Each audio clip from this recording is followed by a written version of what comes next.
this 20 mil for a picture, and he's Pras. He's not a nobody. Yeah. Me, on the other hand, get a picture with Obama. Yeah, it's a different story. I might need a little advance to help get that moving.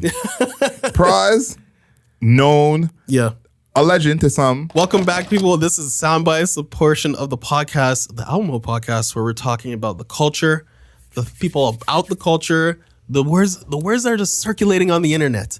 And we're back. It's me, King Grant, Démar Grant, with Adriel Smiley Official, AdrielSmiley.com, The Godfather, and our producer, the esteemed, Patient Zero Chris. What's happening? We're back. We were spending this whole 5-10 minutes talking about hip hop and its ability to. It's less of a competition. Yes. Did it get recorded? Hopefully, it got recorded. Did it? The video did. Oh my God, the video got recorded, but not the audio. We'll see if we Camera audio. We'll see if we can. Yeah, we'll see. Finesse that. But I think with hip hop, everyone has their own style that they think is the most credible. I talked to my brother about this. I was like, you're trying to say that what Common's doing is not impressive, right? And I'm like, and you treat Young Thug's style of rapping as more credible and more technical better than Common.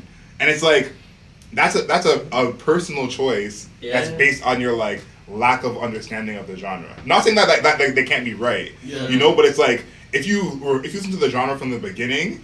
How likely is it for you to say Young Thug is a pinnacle of what good rapping is? Not he's bad at rapping, but you wouldn't be thinking when I think good rapping, I think Young Thug. Yeah, you know what I mean? Yeah. You're gonna be it's Nas. Nas. Nas. But it's that comes from you listen to music since 2012 or whatever. Yeah, and it's this is your reference. You grew up on Future. Yeah, and the same thing with the Alchemist thing is the Alchemist style that he does. Yeah, most people hear that and go, oh, that's good rapping to me. But there's still people who hear that and they're like, bro, he's just saying words. He's not even rapping about nothing. Yeah. So it's everyone has their own definition of what is considered good rapping that all consider credible. And most times what Jack does is not that. Yeah, and I also say that I think recently we have gotten to a point of hip hop where it's less of a competition, because I think at the beginning it was a competition. You're trying to out-rap people, don't steal my style. Suck MCs, all that type of stuff. The battle rap culture was embedded in hip hop, and I think over time, I definitely think in the 2010s, you started to become less of a competition and more of an exhibit. Definitely. Right, where this is the Young Thug exhibit. Look at this, his crazy styles. It's deconstructionist. Right, his way he raps is deconstructionist. I can't really tell what he's saying, but it sounds so pleasurable to your ears. Just that's why I always liken hip hop, mostly hip hop at this point, to visual art. Yeah. There's different movements. Yeah. Some people they're excellent. People are just brilliant when it comes to drawing things with a pencil, right? But then there's people who are brilliant watercolor paintings, exactly. Right? But then there's there's people who do watercolors but Renaissance paintings, or they do Baroque paintings. There's a different there's a splintering of somebody can be the best ever in a certain style. Right, but you're not gonna be you. Then it's a debate of who's the best ever. Can you really compare somebody like Basquiat to I don't know Leonardo da Vinci or something? Yeah. Or the two different worlds. Yeah, you're in a completely different space. It's still brilliant. You still can recognize Starry Night and whatever Basquiat is doing. Right, you can still be these are equally brilliant artists. But it's How am I now ranking that? How can I really rank that? Yeah, and I think in the most recent version of hip hop right now, I think again from 2010s forward, really since Future Young Thug and Migos, where it was okay, it's not as dense when it comes to lyrics, right? But it's the style is different, the triplet flow, right? That wasn't a thing before they started doing it. Young Thug, I can't understand what the fuck anybody is saying, but then now. At the beginning, I can't really to do the art example. It's I can't really see what's happening in the art, and then you're exposed to it. And it's actually, you can see these lines. It's supposed to represent this. And now if you listen to Lifestyle by who is it? It's Young Thug and Homie Quan. You can understand what's being said now. Crazy, right? Yeah, you can understand. The words. Was talking about this. Yeah, you can understand the words now. Yeah. Right. So you're more exposed to that version of the art where you're not better at interpreting it. You can speak the language. Yeah. So that's why I'm now I think it's splintering into more of people have an exhibit of what they do, and they're like, oh, this is so brilliant, versus like it's a competition. And popularity means so much. That's from doing my story. That's what I realize now. It's like, say EPMD never had a number one album, never had a number one single. Right. Every person I've interviewed has named EPMD as like go to like. Really? Yeah. So it's like. In that time, it wasn't like I'm gonna rate MC Hammer more than EPMD because MC Hammer's popular. Mm-hmm. You know what I'm saying? Like MC Hammer's cool, whatever. Yeah. But it's like you can sell as many records as you want. EPMD is still who I rock with. Yeah. Right. And that's like now that's not the case because people are rating again Juice WRLD, Young Boy. It's like Juice WRLD's good, but it's like Juice WRLD is not making better music than Smino. That's never happened. Right. But it's like only now people will be like Smino over Juice WRLD? Are you crazy? But like back in the day, it was like. I don't care how much Juice WRLD sells. Like, yeah. So that's where I think I'm happy that it's being recorded. This conversation is being recorded, but I think that's where it is now. Where I think that it's just less of a competition. I just see it less of a competition now, and it's more of nobody wants that smoke. Yeah, and I just think that it's more of like what people are doing. You're just basking in the brilliant art, the experience. Yeah, I think, and then you're like. Is it more impactful? Is it more influential? That is now what it's turning into. Like the best rapper, like technical rapper, is not going to sell well. Yeah. Somebody like Black Thought will never, ever, ever outsell Jack Harlow. Like that's just not happening. It's just not happening, right? So you can't say, you can't even point to sales and be like, this is the best rapper now, because I just gave you an example. Like, Black Thought and Jack Harlow.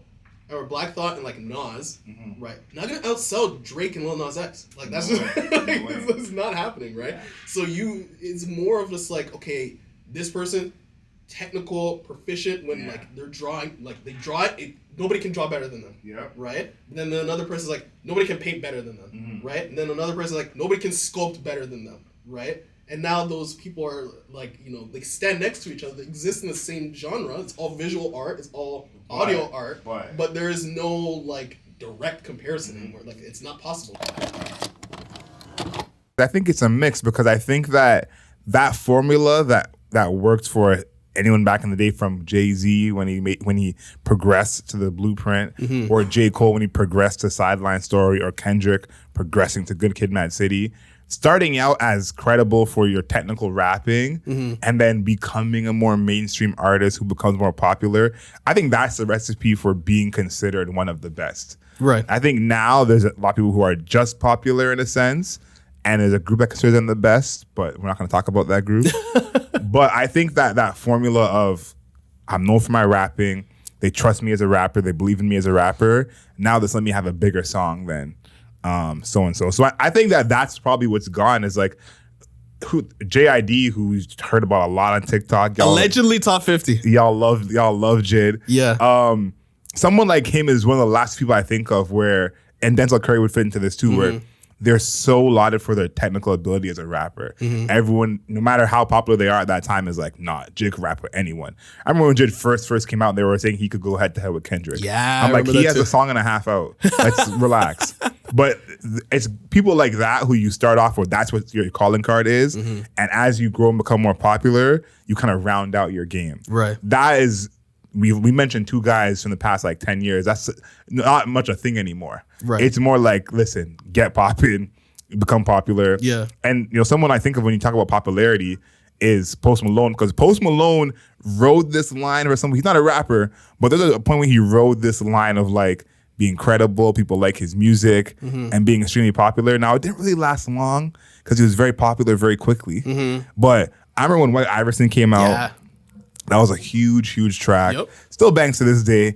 And I was at a party, and if anyone knows me at a party, I'm basically always on the aux. Even if I know one person there, they're gonna find a way to get me on the aux. And there were these two white guys who I'd never met before. They were drinking like, indie underground beers, and they were just playing Post Malone on the aux like exclusively. This is right when White Iverson came out. I had no idea. And I'm like, these songs are not bad. Fast forward to where he is now, it's almost like two different people. Before we talk about his success and where he is now and even what that means, did you see this coming for Post Malone? Like, did you see him becoming this like megastar? No. And I think that I've been early, I would say years ago, I would say like 10 years ago or something like that. I was more guilty of like thinking that people are going to have like a flash in the pan, because Post Malone is next to 21 Savage with me, where I was just like, oh, it's just a moment. Like, I had that with 21 too. I'm just like, it's just a moment. It's just like, I mean, the song is hot. White Iverson bangs. You can still play White Iverson today. White Iverson. Yeah, it's still a great song. Just like No Heart was a great song. Yep. Still is. But I was like, it felt gimmicky to me. I agree that I felt very gimmicky. It was a white dude in the middle of a desert with I think it was like a Mustang doing circles around him, drifting around him, and he was like, he had this like crazy mustache with the cornrows. Like I was like, no, come on, guys. Like, respectfully, I don't think it's gonna work out. But look where we are now.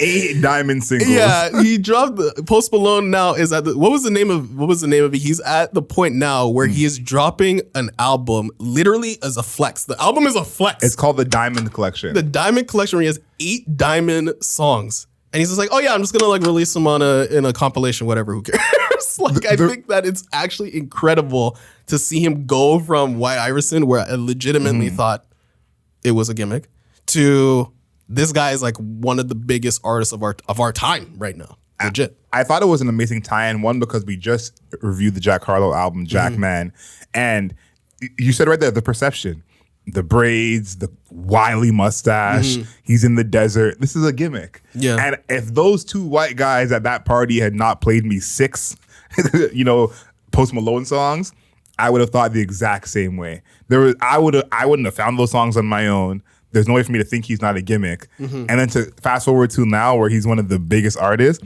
But what I love about Post Malone, because Post Malone is one of those white artists who was never going to escape us talking about him. Because his 8 singles, for anyone who doesn't know, White Iverson, Congratulations, I Fall Apart, Rockstar, Psycho, Better Now, Sunflower, and Circles.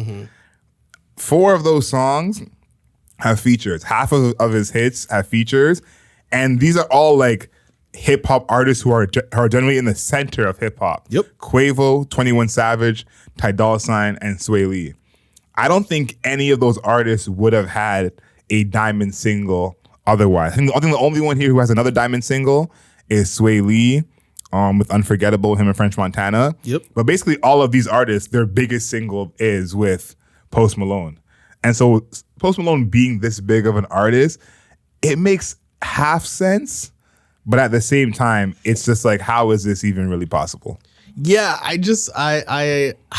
is it possible? I think the best way to say that is possible is like what we were talking about with Jack Harlow, where it's like being a white artist in the hip hop space. I think at this point, Post Malone is like hip hop adjacent, but white artists in the hip hop space is that it's a plus and a minus, because there's a I would say a healthy skepticism of what a white artist is doing in a black form, right? But there is also like, if you can break through, it's over. You through. Yeah, you break through and you're a bullet through the sheet, right? Like there's no way of stopping you, right? So I think that's what happened with Post Malone. Like when White Iverson came out, it was massive. Like you could not go anywhere without hearing it. And then he had like Congratulations as well, right? And then he had, Rockstar. And then it's like, it gets to the point where it's like impossible to stop. Like Post Malone right now is impossible to stop. Like there is nothing musically that can happen, because I think the past 2 albums of his have not been good, respectfully. But the singles are just unbelievable. Sunflower, especially when it was in the Spider-Man movie. Sunflower was my track. Exactly. That was my track. Right? So I think that once you're like, hip hop is like, it's like the primordial ooze right now. All things are originating from it, or they have to come through it to become popular, or you have to interact with it to make your single go to another level. Like think about Dua Lipa had The Baby on her biggest track. Like what the fuck, you know? So hip hop is like the space. It's the primordial ooze, I'm gonna say, right, where everything is coming through it some way. Yes, some way. And Post Malone it's gone through it where it's like he was, I would say, mostly a hip hop artist to begin with. But when you break through, it's like, actually, I'm just gonna do pop songs. Oh, you're unstoppable, undeniable. You can't do anything. In a sense, I'm not surprised because for anyone who's listening to this who is old enough to remember the rap rock era, oh my god, that late '90s to the mid 2000s. At least we got Linkin Park. Okay, there was Limp Bizkit. Like I would say, Rage Against the Machine is probably the OGs of rap rock, but that rap rock era was a little cringy. Yeah, there were some huge songs from that era. Yeah, but anyone who's old enough to remember, they kind of forced that on us of that happening. That's what Post Malone reminds me of. His music reminds you of that rap rock era, but he seems to be someone who sits comfortably in both.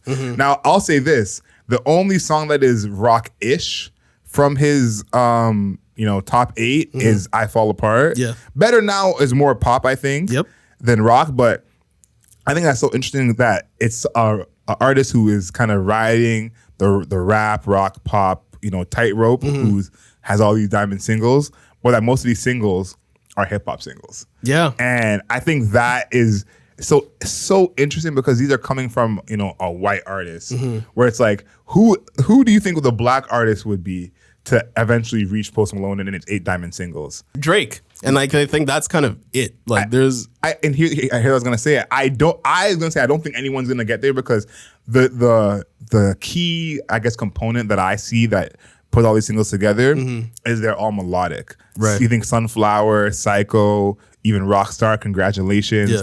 These are more of the melodic hip hop style than the actual straight rap song.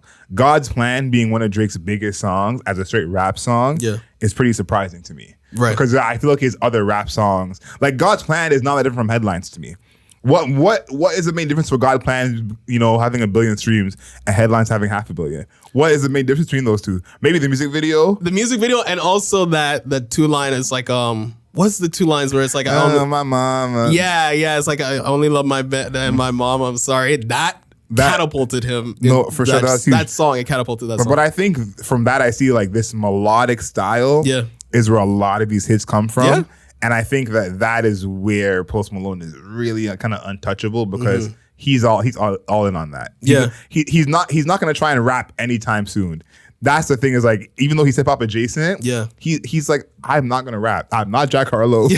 I'm not going to rap. I know I have every tattoo you've ever seen. But I'm not going to rap anytime soon.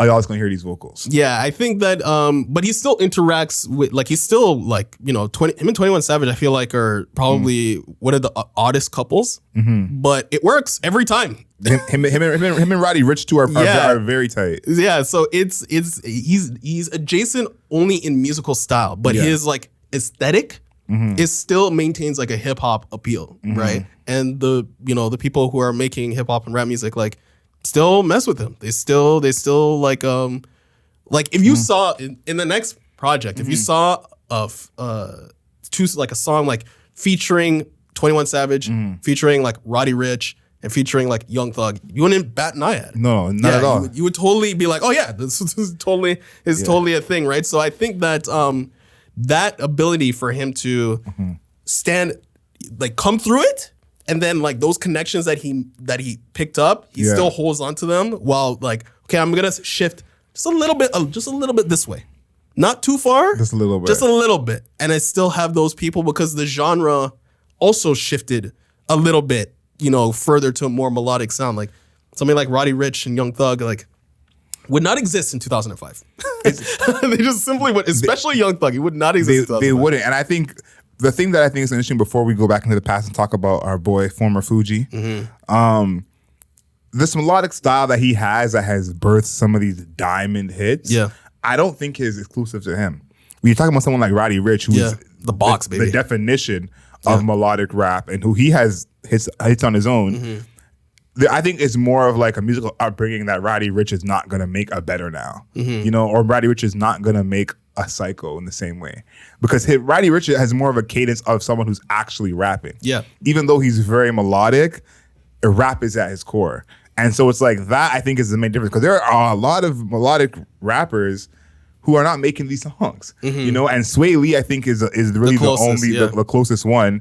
But it's like that is where I think, we need to kind of delve into that direction a little bit more, because I think there's some left on the floor in that sense. Yeah. Over there. So I think that's very interesting that, again, Post Malone of all people. I know, of all people. Eight diamond singles. Yeah, congratulations to him, but we did not see this coming. I think pretty comfortably, nobody saw this coming. No way. To go from White Iverson to 8 diamond singles is absolutely nuts. But crazy things have happened. Speaking of crazier things, Pras is in this $100 million lawsuit for apparently being an informant for China. Yeah. So before anyone who hasn't heard this or doesn't know who Pras is, former member of the Fugees, with Wyclef and Lauren. And he's been found guilty on 10 criminal counts that he helped scheme with China to influence U.S. governments. The best part of this whole report, though, to me, is that part of his, I guess, lobbying, fundraising, we'll call it, was that he helped fund Wolf on Wall Street, the movie. I just think that is the best part of this whole entire thing. And that Leonardo went to court and kind of like denounced Pras' involvement. It's just, I think that this entire sequence is bizarre. It's out of like a book. Like, what is Pras doing involved with the Chinese government? I just don't understand that. Like, what? Why is he involved? How did he get involved? Well, it's so bizarre. I kind of get it in a sense, because I'm like, the Fugees are not making $100 million. So if $100 million is what he's doing it for, I can't act as if Pras had another way to make that money. Right. Pras is definitely the least poppin', active out of the Fugees, and that includes Lauryn Hill. So that says a lot. It says he can face up to 20 years in prison. No sentencing date yet. But I thought this was so interesting because it's like, I feel like Pras is such a random person. Like, yeah, that's what I'm talking about. Like, who the fuck? How the fuck? Like, why? Why is also a big question. Like, of all of the people that exist on planet Earth, why are we getting the third member of the Fugees to become a government spy? I don't understand that. Like, that doesn't make any sense to me. This is another one of my favorite parts of the story. Like, I don't have any sort of connection to Pras. If I had to rank the members of the Fugees, number 3, it would be Lauren, Wyclef, and then Pras. So I hope everything goes well with him, but no allegiance. It says that Pras was paid $20 million in 2012 to get a picture with himself and Obama.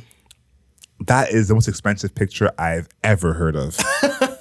Just to get a picture with him and Obama. $20 million. This is a whole different world than I'm accustomed to, because I would think $20 million you'd want something more than just a picture. But allegedly. Well, Pras testified to it, so maybe he's the one who's lying. But these are his testify. So maybe that's really what happened. And then he's alleged that he funneled over $800,000 of that money into the Obama's campaign for a number of straw donors. I'm kind of out of loss for words, because I just don't fully understand. I would love to hear his motivation. Is it just we're strapped for cash? But like, why is China contacting Pras like this? You got to the Chinese government. Why is it contacting Pras? If it was $20 million just to get a picture with someone, that has to be the easiest money anyone's ever earned. True. Like, you know when they say, listen, just drive this for me here. They'll pick it up, come back, I'll give you some money. To some people, that seems like easy money. Yeah. This 20 mil for a picture, and he's Pras. He's not a nobody. Yeah. Me, on the other hand, get a picture with Obama. Yeah, it's a different story. I might need a little advance to help get that moving. Pras, known. Yeah. A legend to some.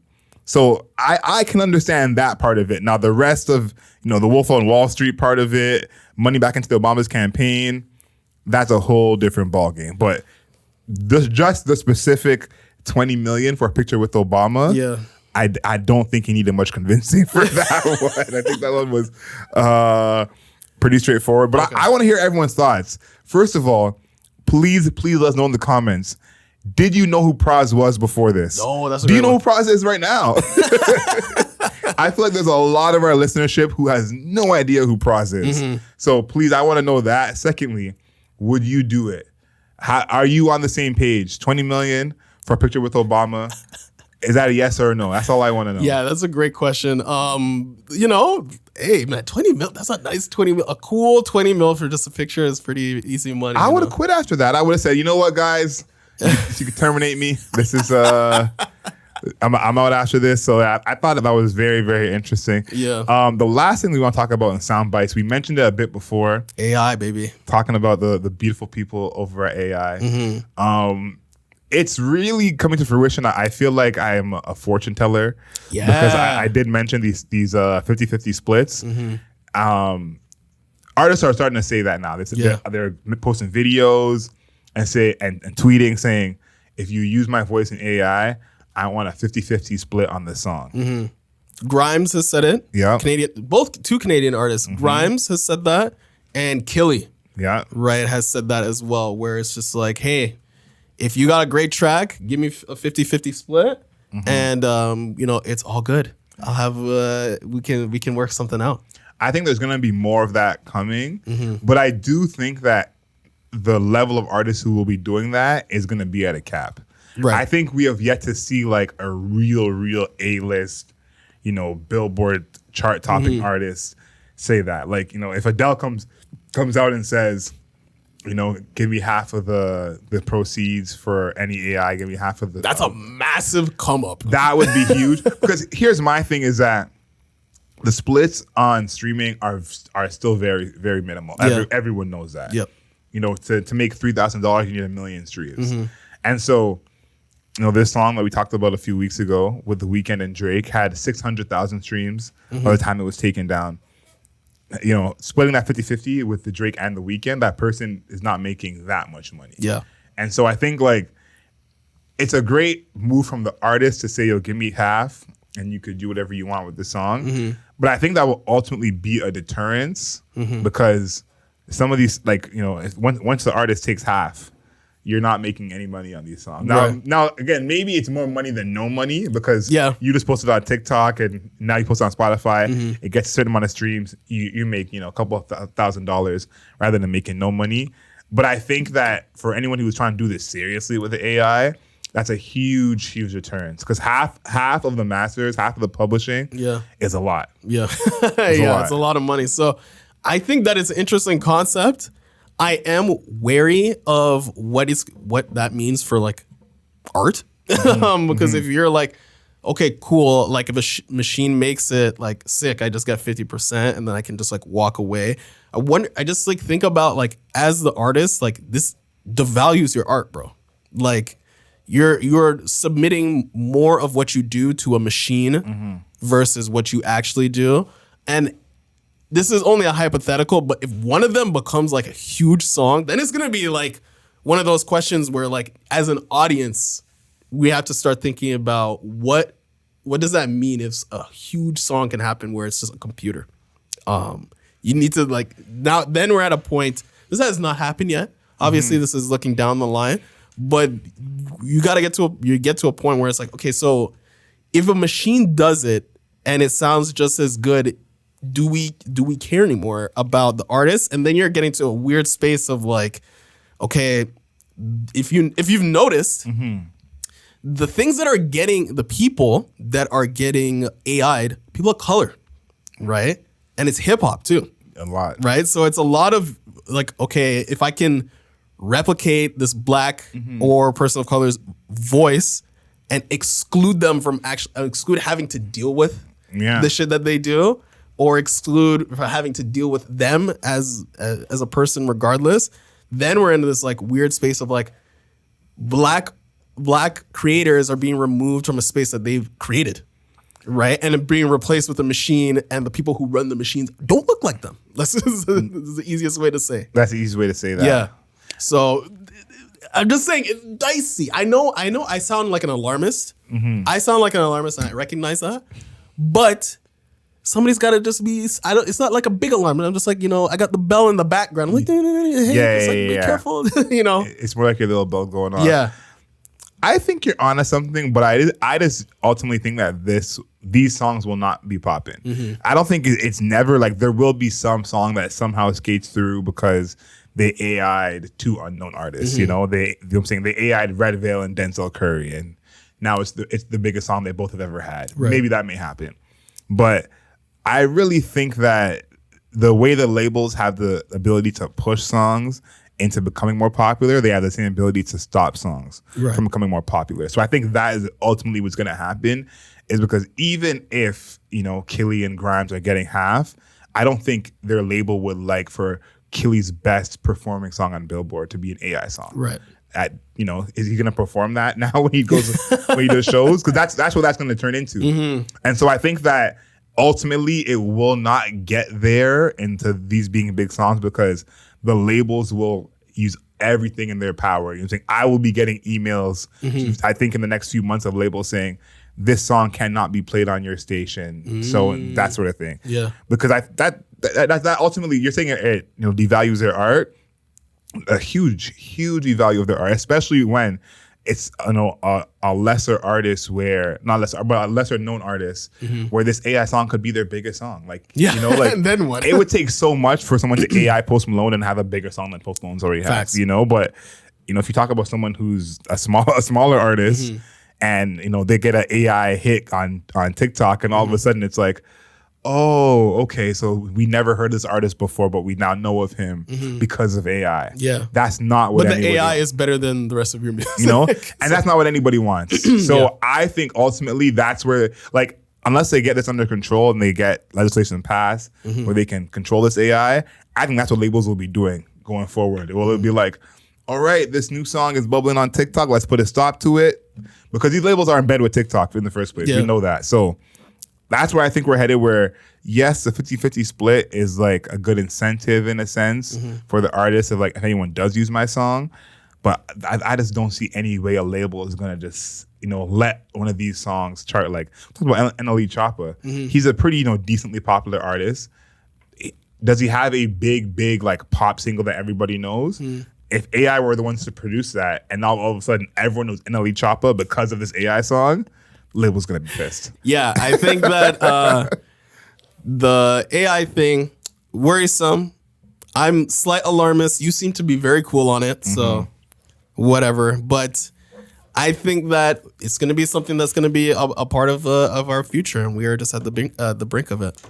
So thank you everybody for tuning in to Soundbites with us today. Make sure that you follow us on the interwebs at Album Mode Pod on Twitter, at Album Mode Pod on TikTok, at Album Mode Pod on Instagram. This has been Démar Grant, King Grant. It's been Adriel Smiley, AdrielSmiley.com, Adriel Smiley official, and the Godfather, and our great producer, Chris, Patient Zero, signing out. Make sure that you follow us everywhere, and make sure you like, comment, and subscribe on our YouTube video.